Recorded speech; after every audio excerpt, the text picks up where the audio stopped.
I never thought a $75 fine would turn into the most expensive mistake the Ridgewood Pines Homeowners Association ever made. But here we are, 12 months later, and I'm watching 3 board members get escorted out in handcuffs. Let me back up to where this whole mess started. My name is Trevor Richardson, and I moved to Ridgewood Pines, a planned community just outside of Boulder, Colorado, in September of 2024. The place looked perfect on paper. Nice houses, mountain views, good schools nearby for when my girlfriend Victoria and I finally took that step. The HOA seemed reasonable enough during the walkthrough. They had their rules posted online and nothing looked too crazy. Weekly trash pickup, keep your lawn maintained, no cars on blocks in the driveway. Standard stuff. Winter hit Colorado hard that year. By mid-November, we were already getting dumped on with snow every few days.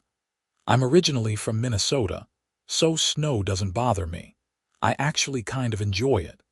There's something satisfying about clearing a driveway, seeing the clean concrete emerge from under all that white powder.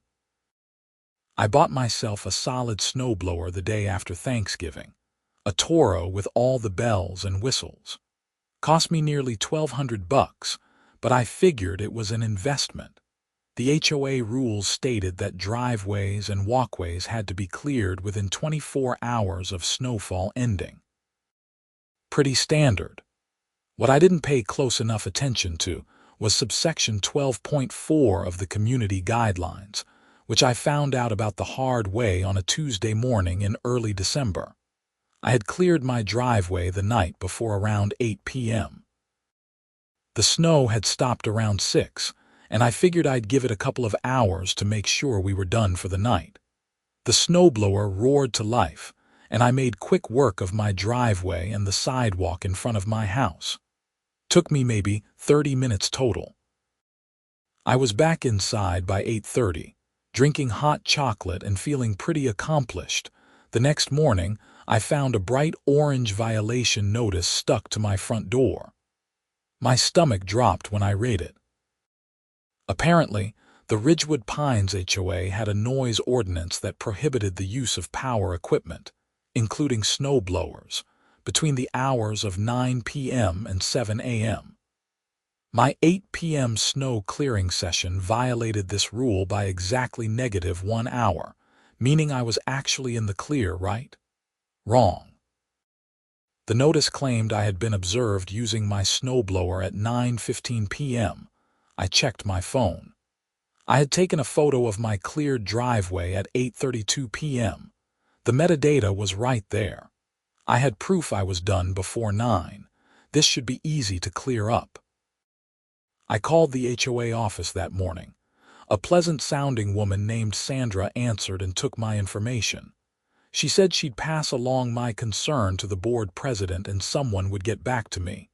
2 days passed. Nothing. I called again.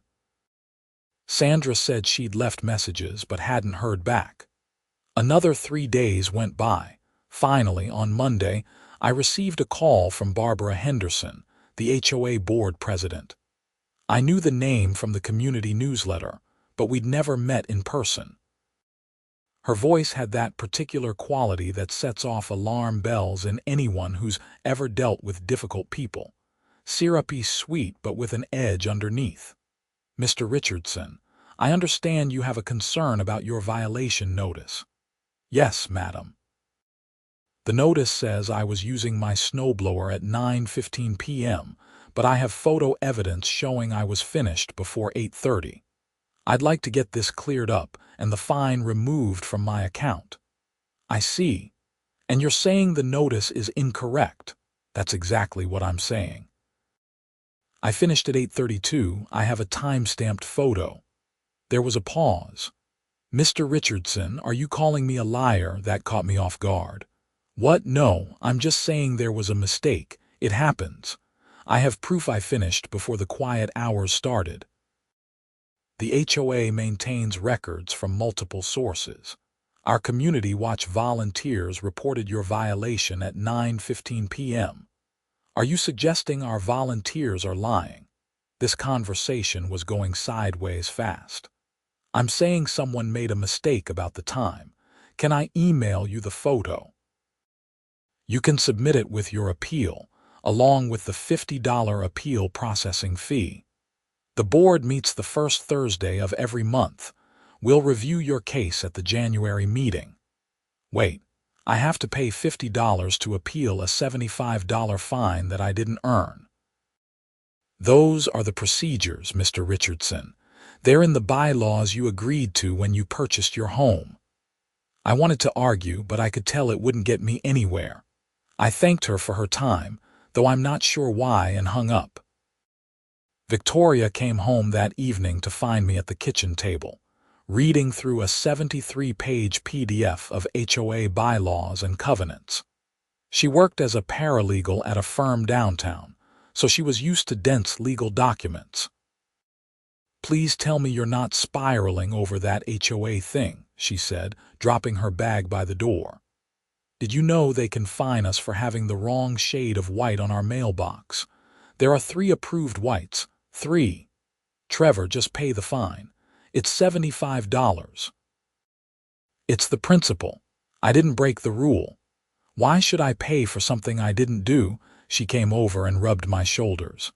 "Because fighting it is going to cost you $50 and a lot of stress.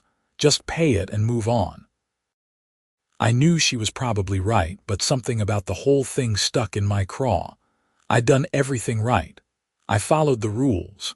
And now I was being punished anyway because someone couldn't tell time or wanted to cause trouble. But Victoria had a point. The stress wasn't worth it. I paid the $75 online that night. The website even charged me a $3 convenience fee for the privilege. 2 weeks later, we got another big snowstorm.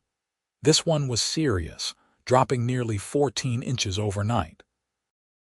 I woke up at 6:30 a.m., made myself some coffee, and was outside by 7 on the dot with my snowblower.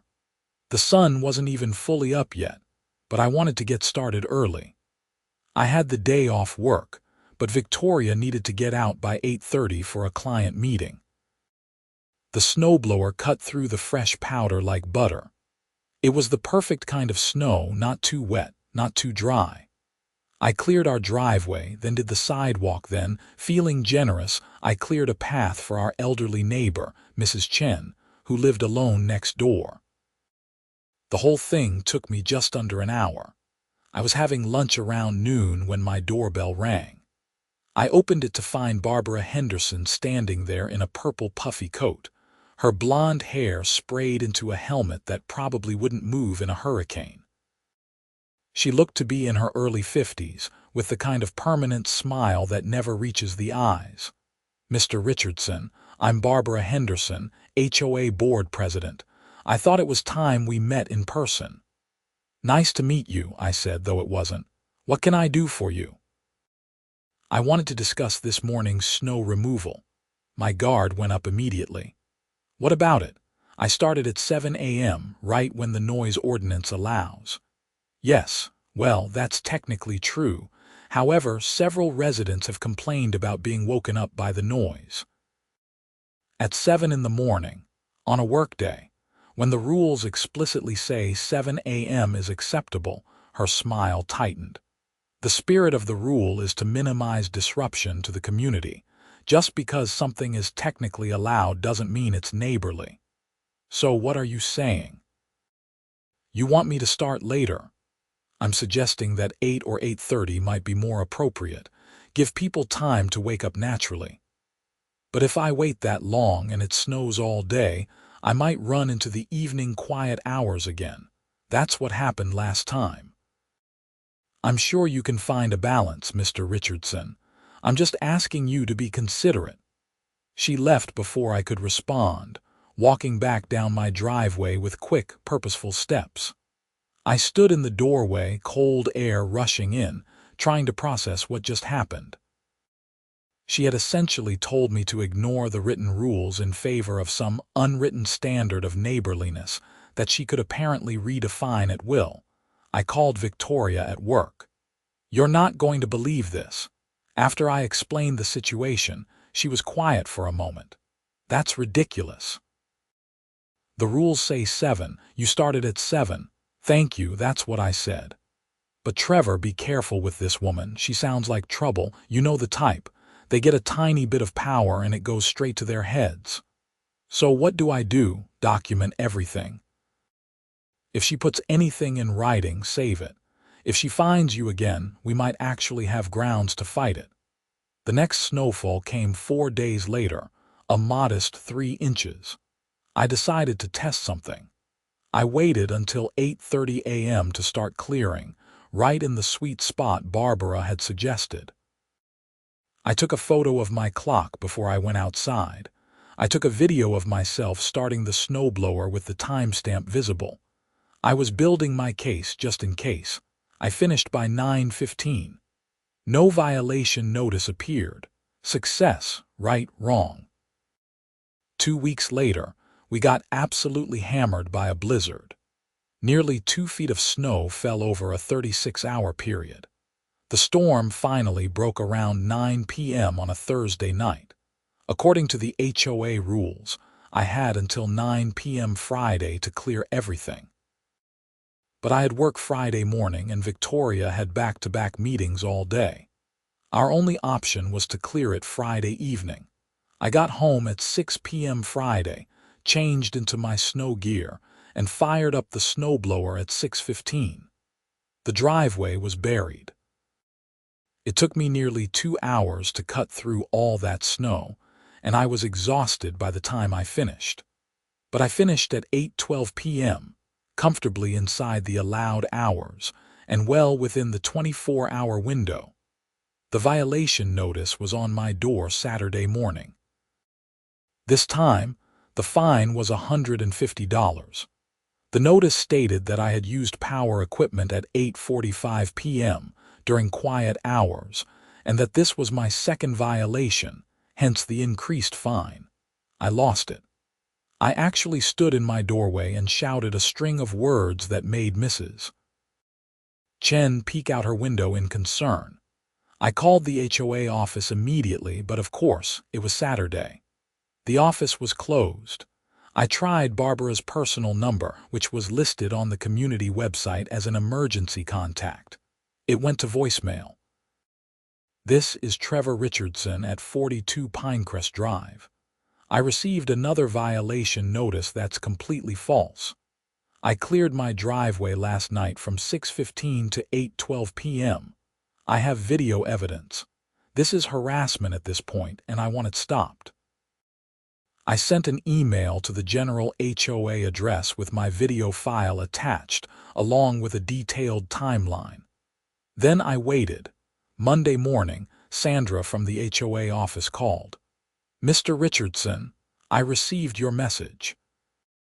However, I need to inform you that aggressive or threatening communications toward board members are not tolerated.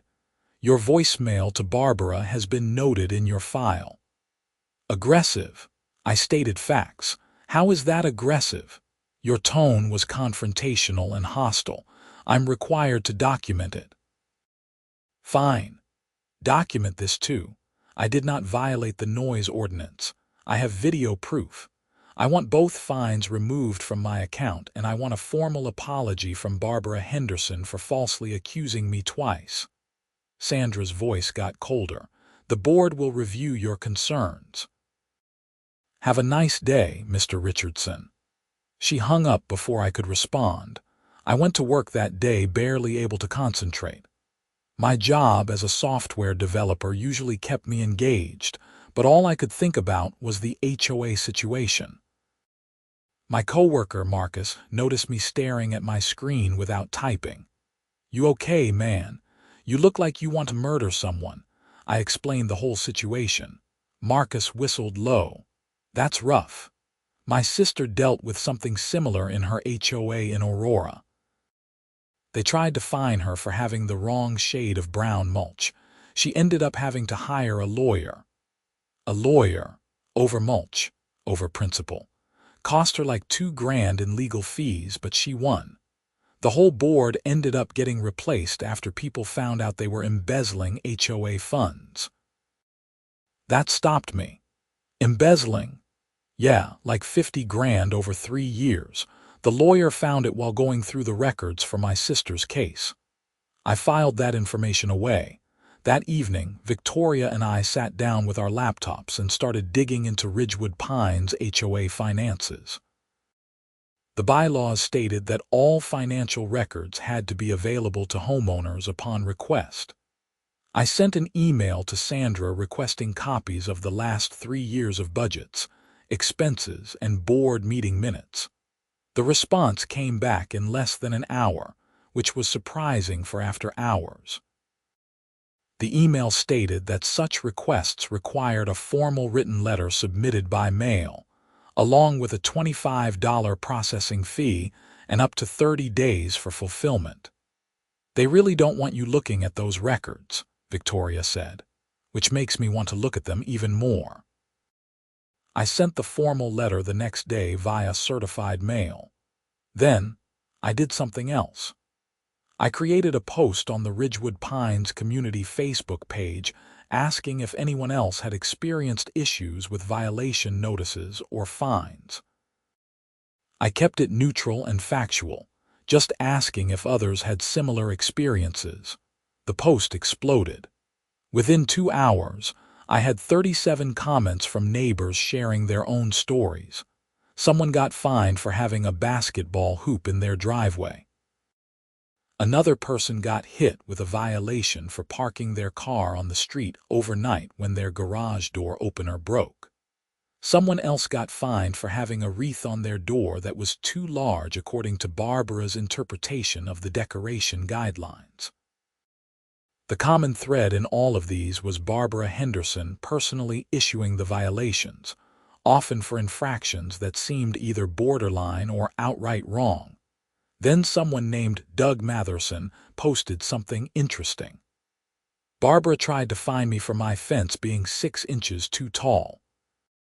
I had the original building permit from when the fence was installed in 2019, before she was even on the board.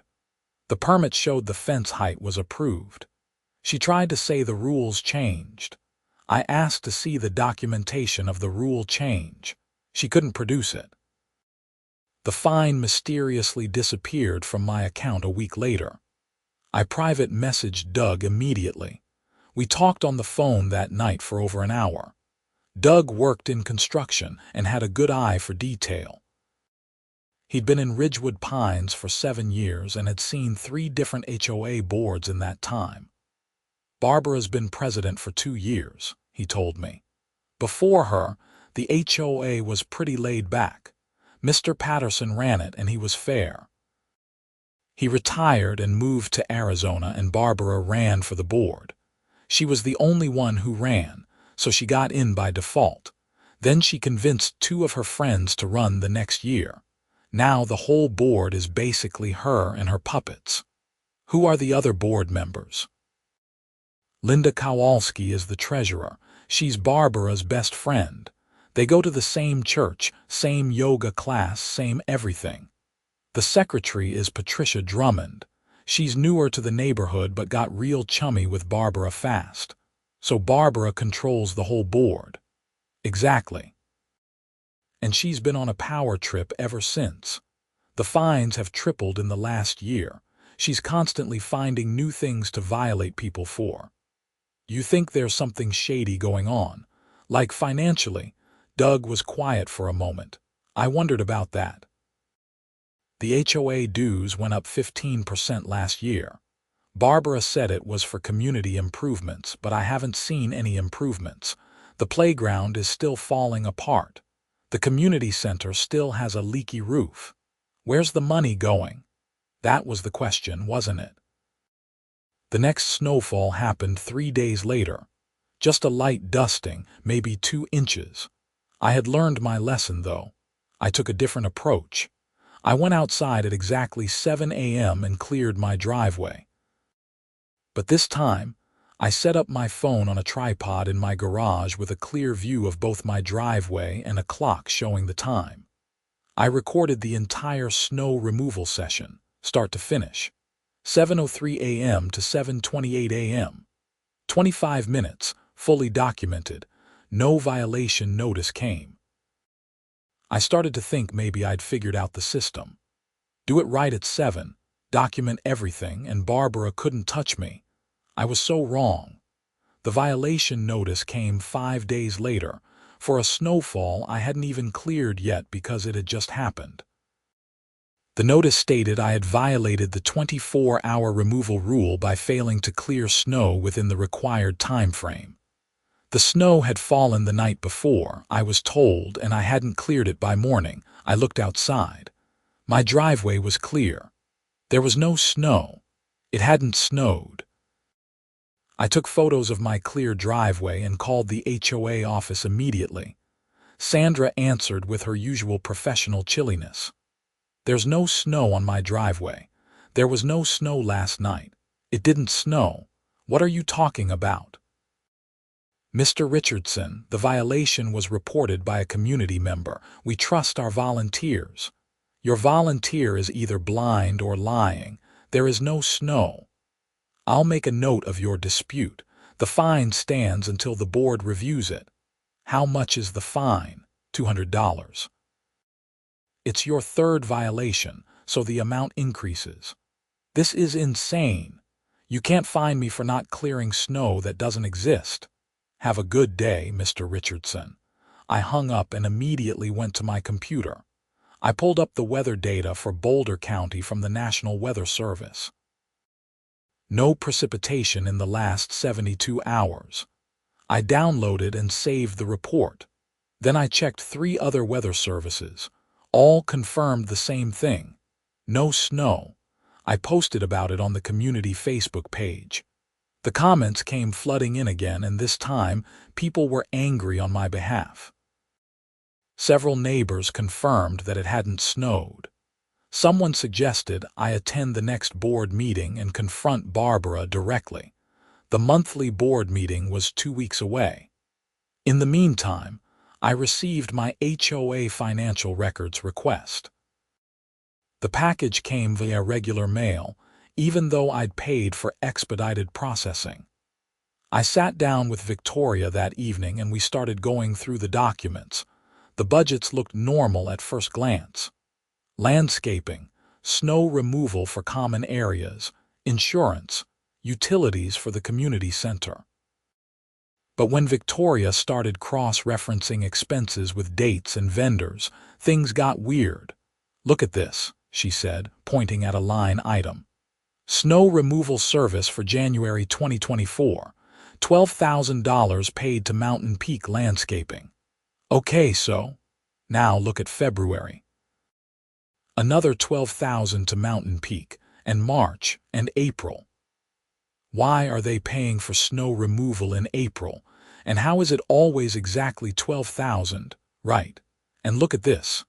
They're paying the same company for lawn care every month, another $8,000 monthly. Same amount every single month, no variation. We kept digging. Over the course of 3 years, the HOA had paid Mountain Peak Landscaping over $600,000 for a community of just 87 homes. Victoria pulled up the company online. Mountain Peak Landscaping had a bare-bones website with stock photos and a generic email contact. No physical address, no phone number, no reviews anywhere online. "This company might not even exist," Victoria said. "So where's the money going? That's the question." And I bet I know who has the answer. We compiled everything we found into a detailed report. Every suspicious payment, every round number expense that repeated month after month with no variation. The lack of actual improvements to the community despite increased dues. The Phantom Landscaping Company.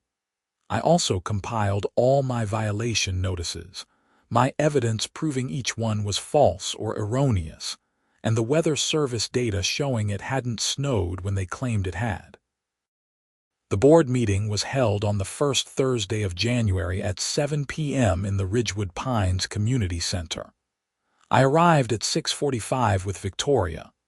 The community center was a modest building with a large multi-purpose room, a kitchen, and a couple of offices. About 20 other residents were already there, including Doug Matherson, who gave me a nod when we walked in. Barbara sat at a table at the front of the room with Linda and Patricia on either side of her. She smiled when she saw me, that same tight smile that never reached her eyes. The meeting started with standard business. Minutes from the last meeting, financial reports, updates on community maintenance. Everything was smooth and professional. Barbara ran the meeting efficiently, and if you didn't know better, you'd think everything was perfectly normal. Then we got to new business and homeowner comments. I raised my hand. Barbara's smile flickered for just a second. "Yes, Mr. Richardson," I stood up. "I'd like to address multiple violation notices I've received that I believe are false. I have documentation proving that each notice was issued in error, including video evidence and weather service data. You're welcome to submit an appeal through the proper channels. I've tried that. I've called, I've emailed, I've sent videos. Every time, I'm told the fine stands and I need to pay. I'm being asked to pay for violations I didn't commit. The board stands behind the integrity of our violation reporting system." Then explain how I received a violation for not clearing snow on a day when it didn't snow. I have weather data from the National Weather Service showing no precipitation that day.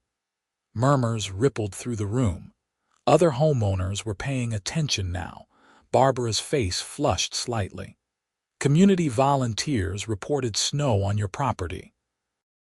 "Then your volunteers are mistaken or lying. There was no snow. Multiple neighbors can confirm this." Several people in the audience nodded or voiced agreement. Barbara stood up. "Mr. Richardson, this is not the appropriate forum for this discussion. If you have evidence, submit it properly and the board will review it." "I've submitted evidence 3 times. It's been ignored 3 times. I've paid 1 fine I didn't deserve, and now I'm being asked to pay 3 more, totaling $525, for violations that are either false or based on incorrect information." Victoria stood up beside me. "I'm Victoria Garcia, Mr. Richardson's partner and a paralegal. I've reviewed the HOA bylaws and covenants. The violation process requires notification within 72 hours of the alleged violation, a clear description of the violation, and an opportunity for the homeowner to respond before a fine is assessed. None of Mr. Richardson's notices followed this procedure. They were all pay now, appeal later situations, which is not what the bylaws stipulate." Barbara's flush deepened. "Young lady, I've been doing this for 2 years. I think I know our own bylaws." "Then you know that what you're doing is not in compliance with them." Linda leaned over and whispered something to Barbara. Patricia was shuffling papers nervously. The room had gone completely silent except for the heating system humming in the background. Doug Matherson stood up. "I've had similar problems with violation notices. I think a lot of us have. Maybe it's time we looked into whether the board is following proper procedures." Another homeowner stood, an older woman I didn't recognize. "I got fined for my Christmas lights being up too long. They fined me on December 27th. The rules say decorations can be up until January 15th. When I pointed this out, I was told the rules had changed, but I never received any notice of rule changes." More people started standing, sharing their own stories. The meeting was getting away from Barbara, and you could see panic starting to creep into her expression. "Everyone, please." Barbara's voice was sharp. "This meeting is about community business, not a complaint session. If you have individual concerns, file them properly. Through you." Doug shot back. So you can ignore them or increase our fines. I don't appreciate your tone, Mr. Matherson, and I don't appreciate being shaken down for money based on false violations. The room erupted in overlapping conversations. Barbara tried banging a gavel to restore order, but people were too riled up. Linda and Patricia looked like they wanted to sink through the floor. Finally, Barbara held up her hands. Fine. If there are concerns about the violation process, we can form a committee to review procedures. Is that acceptable? What we need is an independent audit, Victoria said. Everyone turned to look at her. Of the violation process and the HOA finances. Our finances are audited annually, Linda said quickly. She was a thin woman with dark hair pulled back in a severe bun. Everything is in order. Then you won't mind a second review by an independent firm. That would be expensive and unnecessary. The bylaws allow for homeowners to call for an audit with a petition signed by 30% of residents, Victoria said. I've read them thoroughly. She wasn't bluffing. We'd found that clause the night before. Barbara's composure was cracking. This meeting is adjourned. Any further concerns can be submitted in writing to the office. She grabbed her papers and walked out of the community center with Linda and Patricia scurrying behind her. The room buzzed with conversation. Several neighbors came up to thank me for speaking up. Doug clapped me on the shoulder. That was something, he said. You really rattled her cage. We need to get that audit, I said. I think there's something seriously wrong with the finances. I'll help you get signatures. I bet we can get 30% by the end of the week. He was right. Within 5 days, we had signatures from 39% of the homeowners in Ridgewood Pines. People were fed up. The petition was delivered to the HOA office via certified mail, copies sent to each board member individually. The response was swift and ugly. I received a certified letter 3 days later informing me that my account was being sent to collections for unpaid violations totaling $525, plus late fees and administrative costs, now amounting to $712. If I didn't pay within 10 days, they would file a lien against my property. Victoria was livid when she read the letter. They can't do this. This is retaliation. Can we fight it? Yes, but we might need a lawyer. A real one, not just me giving you advice based on what I know. We consulted with an attorney named Martin Shaw from Victoria's firm.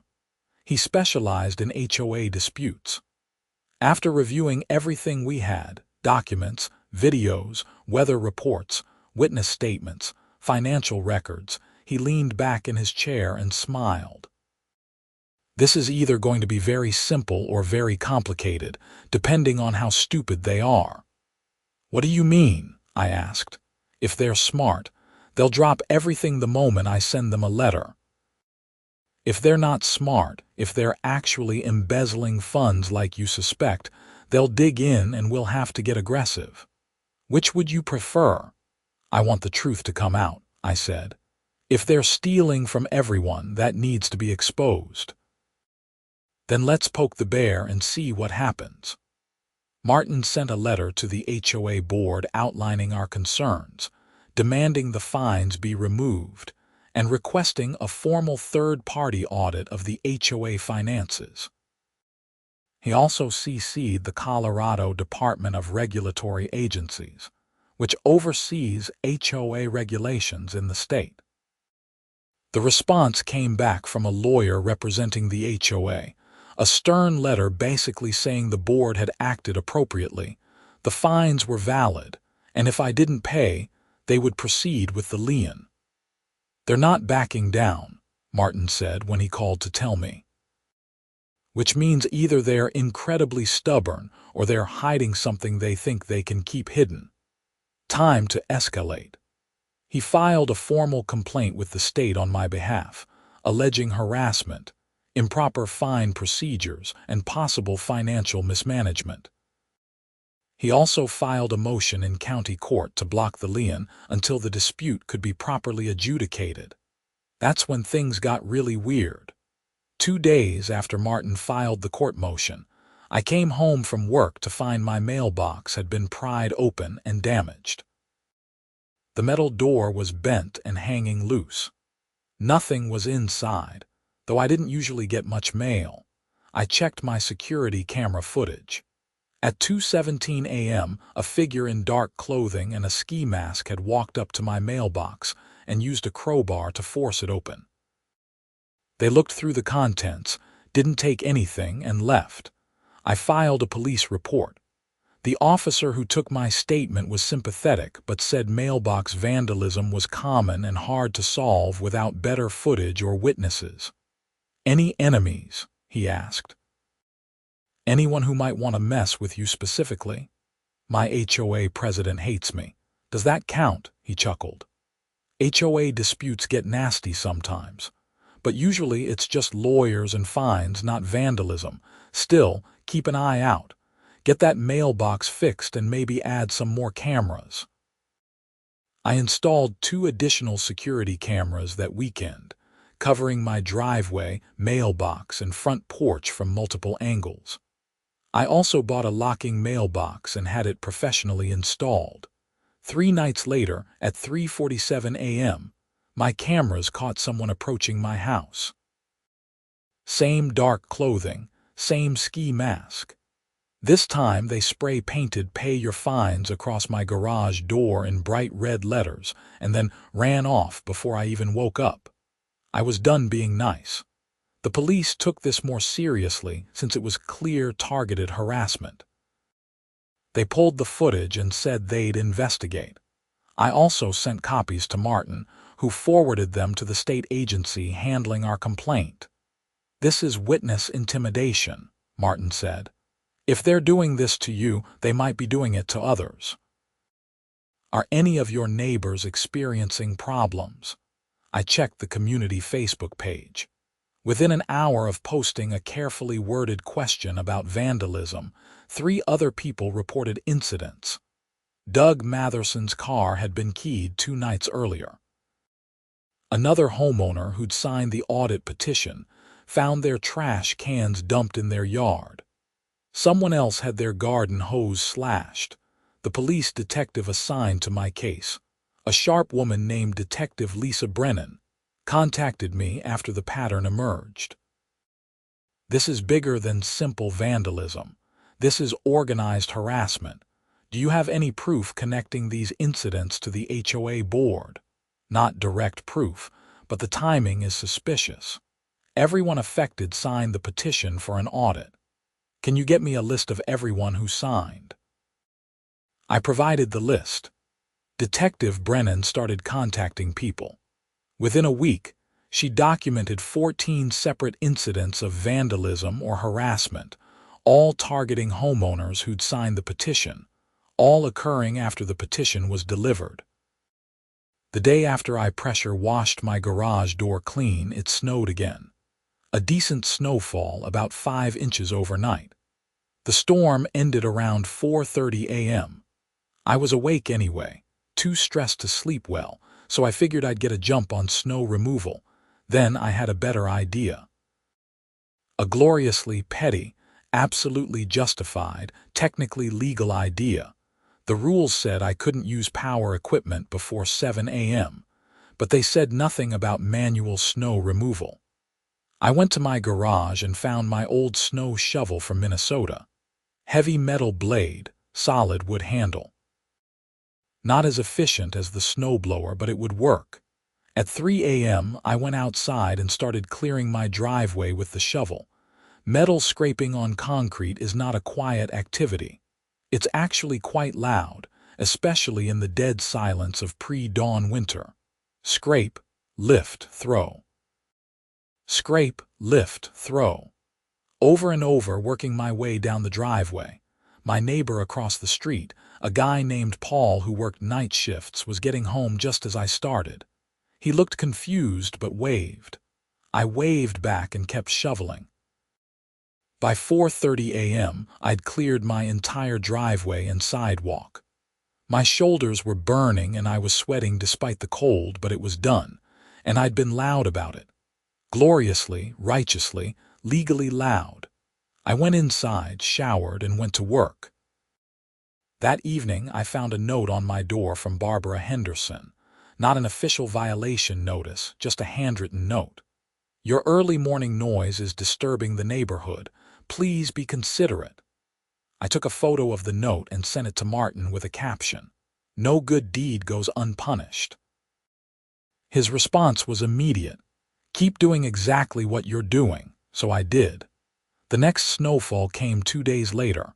I was outside at 3 a.m. with my shovel scraping away. Scrape, lift, throw.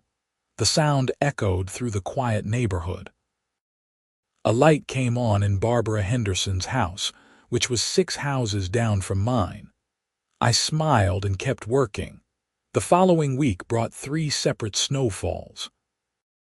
I was outside at 3 a.m. for each one, manual shovel in hand, making sure to really scrape that blade against the concrete for maximum acoustic effect. More lights started coming on in the neighborhood, but nobody came outside to complain. A few people even seemed amused. Doug sent me a text one morning, "Heard you out there at 3 a.m. Legend." Barbara sent another note, then another, each one more demanding that I stop my early morning snow clearing. I responded to each one via email, carefully documenting everything, explaining that I was following the rules to the letter. Power equipment prohibited before 7 a.m. Manual removal was not mentioned in any ordinance. I was clearing my property within the 24-hour requirement. I was doing nothing wrong. The note stopped, but I knew Barbara was seething. The fact that I was technically correct probably made it worse for her. The audit petition finally forced the board's hand. According to the bylaws, once a valid petition was submitted, the board had to arrange for an independent audit within 60 days. They hired a firm, probably thinking they could control the narrative, but Martin had already contacted the state investigators with our suspicions and evidence of financial irregularities. The state decided to conduct their own audit simultaneously. That's when the real fun started. The audit firm and state investigators requested full access to all financial records, bank statements, receipts, and vendor contracts. Linda, the treasurer, suddenly became very difficult to reach. The HOA office claimed records were stored in multiple locations, and it would take time to compile everything. The investigators were not amused by the delays. Meanwhile, Detective Brennan had been building her case on the harassment and vandalism.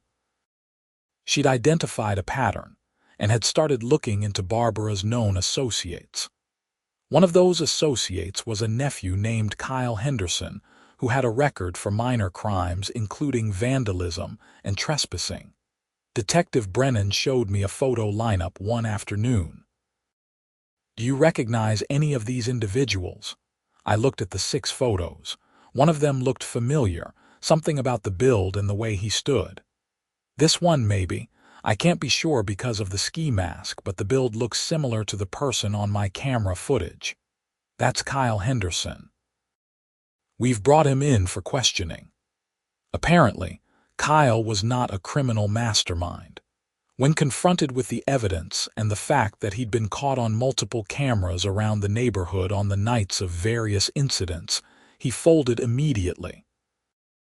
He admitted Barbara had paid him $500 to scare people who were causing trouble for the HOA. He'd spray-painted my garage, keyed Doug's car, and been responsible for several other incidents. Detective Brennan arrested him that day.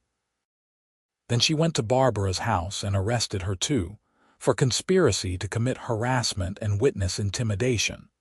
The look on Barbara's face in her mugshot, which ended up in the local news, was priceless.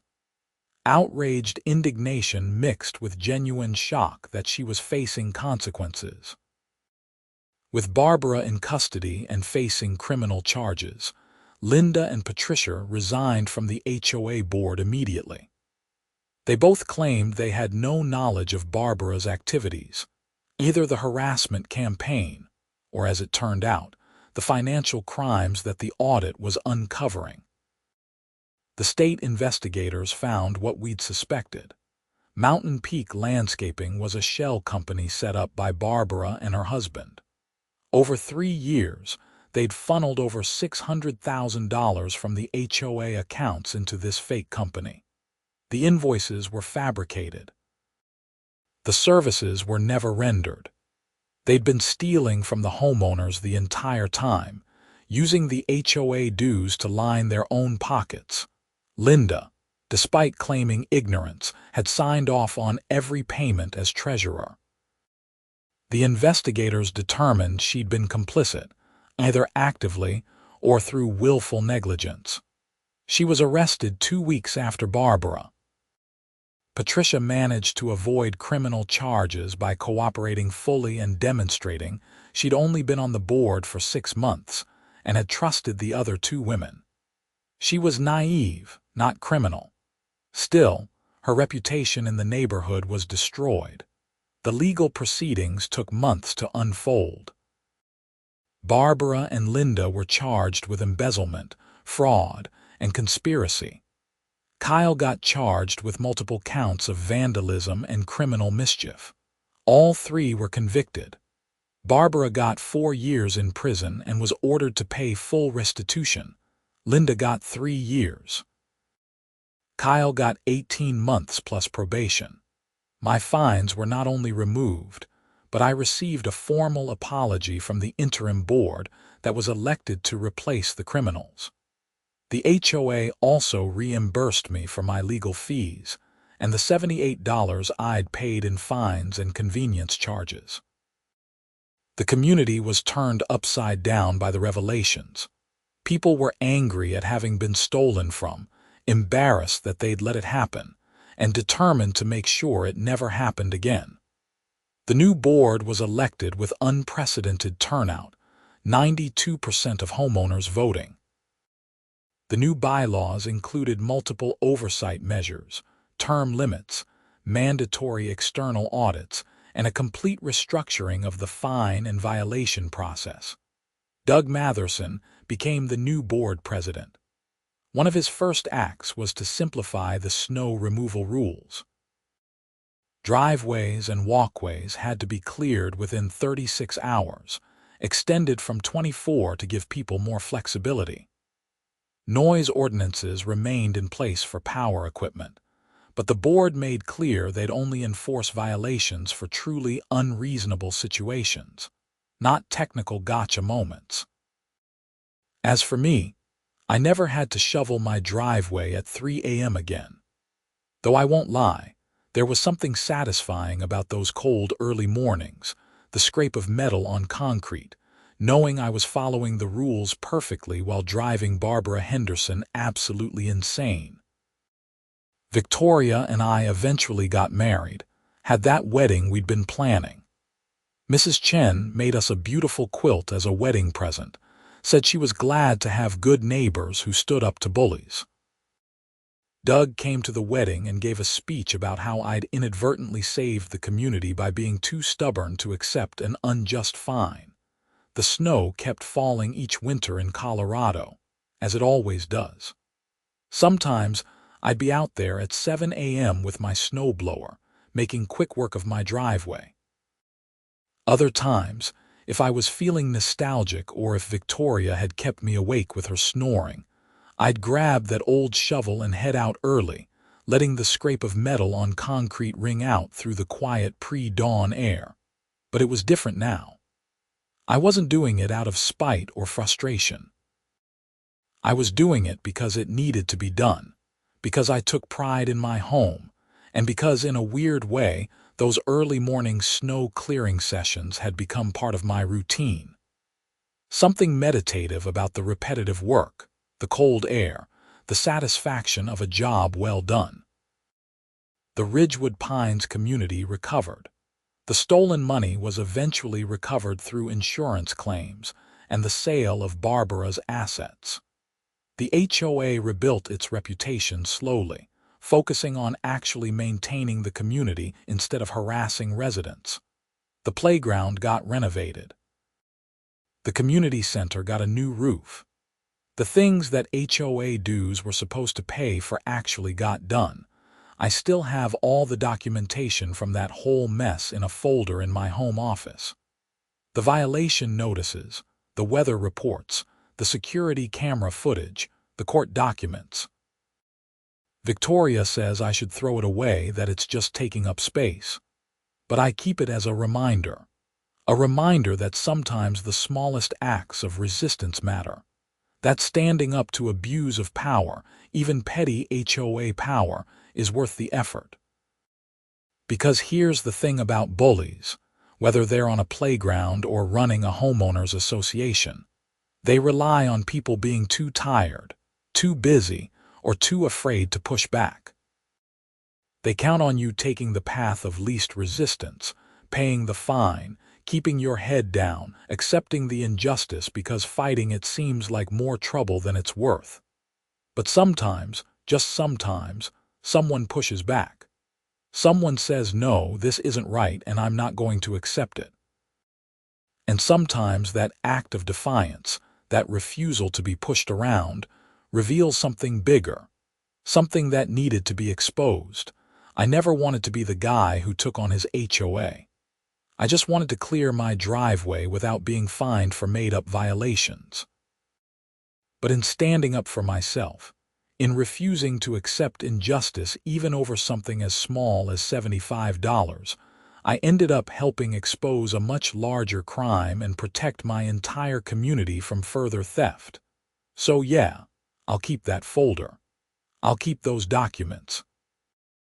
And every winter, when the snow falls and I head outside to clear my driveway, I'll remember that sometimes being stubborn, being persistent, and being willing to scrape metal on concrete at 3 in the morning is exactly what the situation calls for. Not because it's comfortable or convenient, but because it's right.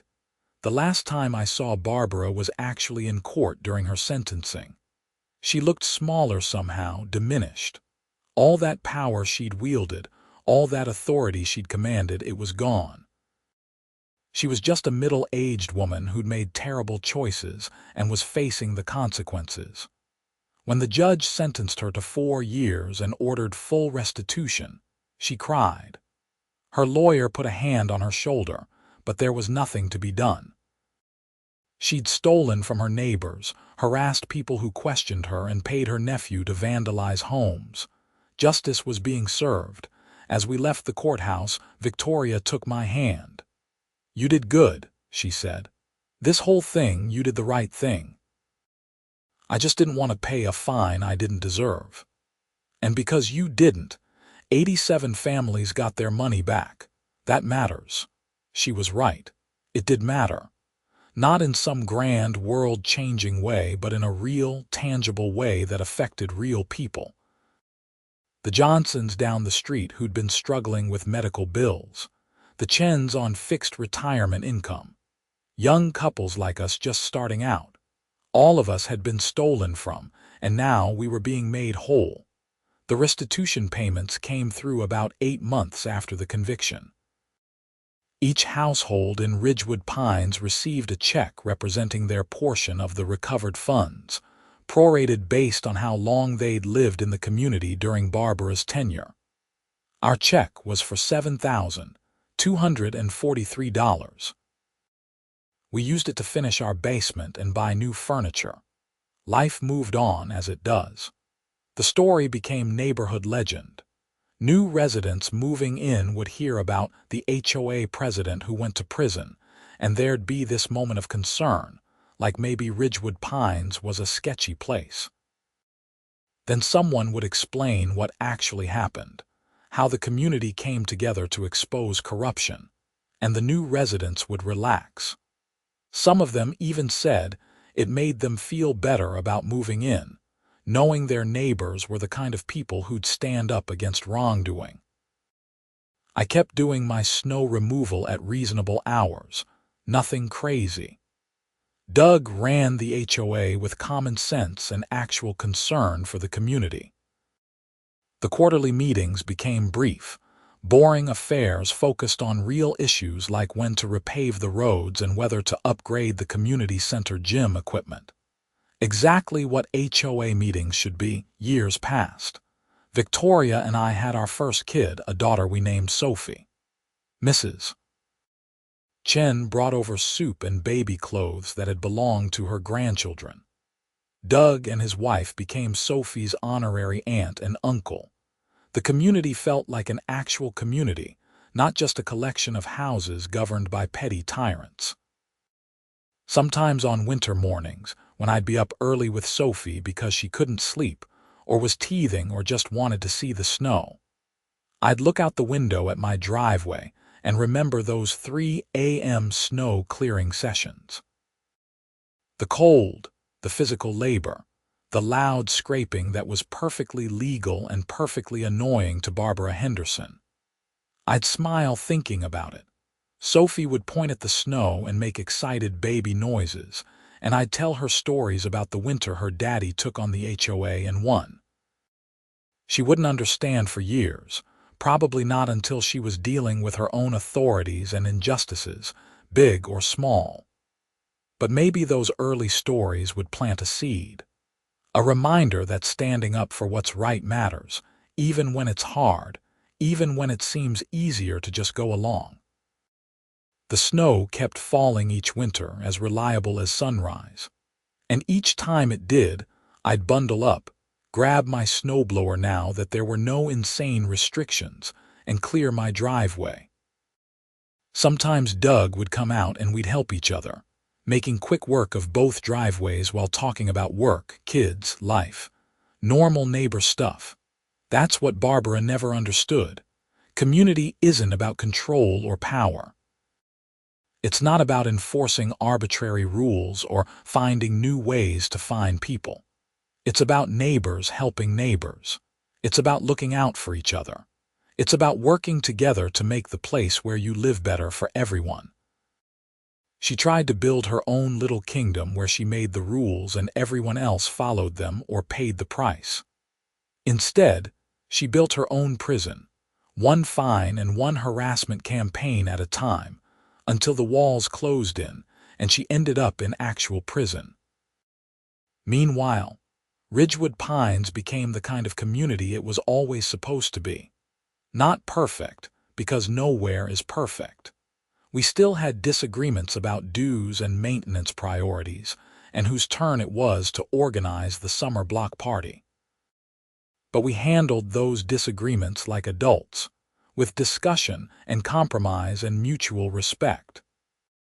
And if it snowed, we cleared our driveways when we could, helped our elderly neighbors when they needed it, and didn't fine anyone for the crime of trying to maintain their property while following the rules. Revolutionary concept, I know. Looking back on the whole saga, from that first $75 fine to Barbara's arrest to the community rebuilding itself, I'm struck by how easily it could have gone differently.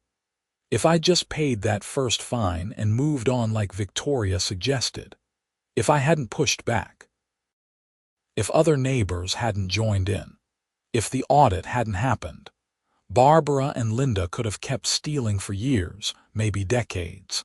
The harassment could have escalated. The community could have become a miserable place where everyone lived in fear of their HOA board. Instead, one stubborn guy who didn't want to pay an unjust fine ended up changing everything. Not because I was some hero or crusader, but just because I refused to accept being wronged, even in a small way. And that small act of resistance revealed a much larger wrong that needed to be corrected. There's probably a lesson in there somewhere about civic duty and standing up to corruption and community action. Victoria says, I overthink it. She says sometimes things happen because people do what they think is right in the moment, and the bigger meaning comes later. She's probably correct about that. All I know is that I can clear my driveway whenever I need to without fear of unjust fines. I can live in my home without worrying about petty tyrants making up violations. I can be part of a community that actually functions like a community should. And I helped make that happen, even if I didn't set out to do anything more than prove I'd finished my snow removal before 9 p.m. on a Tuesday evening in December. Sometimes that's enough. Sometimes that's everything. The snow will keep falling, the seasons will keep changing, and life will keep moving forward. Sophie will grow up, maybe have her own kids someday, maybe live in a place with an HOA that she'll have to navigate. When that time comes, I hope she remembers her dad's stories about standing up for what's right, even when it's over something as simple as a $75 fine for snow removal. Because in the end, it was never really about the snow. It was about power, accountability, justice, and community. It was about not letting bullies win, even when they have official titles and printed violation notices. It was about proving that regular people, when they work together and refuse to back down, can make a difference. And yeah, it was also a little bit about the satisfaction of scraping a metal shovel on concrete at 3 in the morning, while someone 6 houses down seethed with impotent rage. I'm not going to lie and say that wasn't deeply satisfying in its own petty way. But mostly, it was about doing what was right. And in a world where doing what's right isn't always easy or convenient or popular, sometimes you have to be willing to clear your driveway at 3 a.m. with a metal shovel, making all the legally permissible noise you can, just to prove a point. Trevor Richardson, snow removal vigilante and accidental community hero. That's probably not going on my tombstone, but it's not the worst legacy either.